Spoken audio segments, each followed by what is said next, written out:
Bienvenue dans Amusé, le podcast qui parle d'art simplement.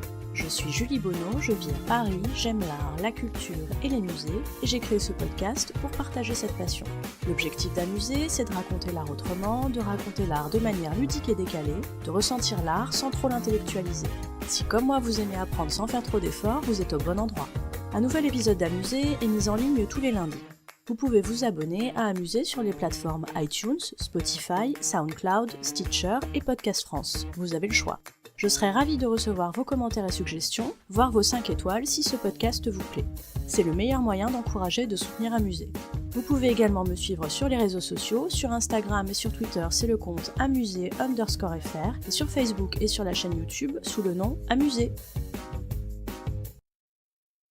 Aujourd'hui, dans cet épisode de l'Expo du mois, je vous parle d'un monstre de collection de plus de 12 000 objets. Et oui, 12 000 quand même. Je vous parle de l'Expo Un rêve d'Italie, la collection du Marquis Campana, présentée au musée du Louvre jusqu'au 18 février. Alors cette expo, c'est tout d'abord l'histoire un peu romanesque d'un collectionneur avec une vision, une stratégie, celle de rendre compte du patrimoine artistique de l'Italie. Pas une mince affaire. C'est une histoire romanesque aussi, car la fin de ce collectionneur pourrait largement figurer dans une série télé. Accusé de malversation, le Marquis Campana sera condamné à l'exil.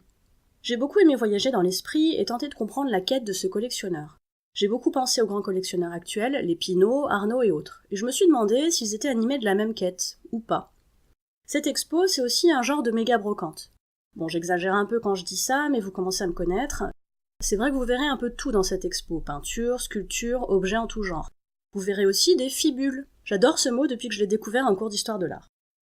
Ce qui est dingue avec le Marquis Campana, c'est qu'il s'est pas contenté d'acheter un exemplaire d'un objet qu'il appréciait. Non, lui, quand il aimait un objet, il en achetait des centaines. Et du coup, l'accumulation est impressionnante. Et merci au Louvre pour avoir reconstitué l'ambiance des pièces où étaient présentées les œuvres du Marquis Campana. Je pense par exemple à cette salle où sont présentées 5 sculptures en marbre, exactement comme elles étaient présentées par le Marquis Campana.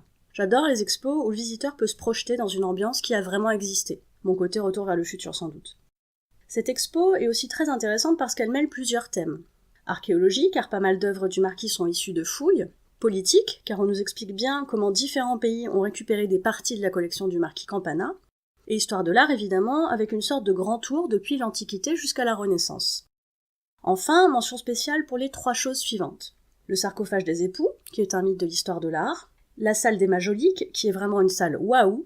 Et une sculpture du Bernin qui m'a particulièrement intriguée. Et si vous voulez découvrir ce qu'est une fibule, vous savez comment faire. Vous trouverez dans les notes de cet épisode des références intéressantes en lien avec le sujet traité. N'hésitez pas à me faire part de vos commentaires sur Amusé. Si vous souhaitez encourager ou soutenir ce podcast, ou simplement dire que vous l'appréciez, n'hésitez pas à lui mettre une bonne note sur les plateformes d'écoute.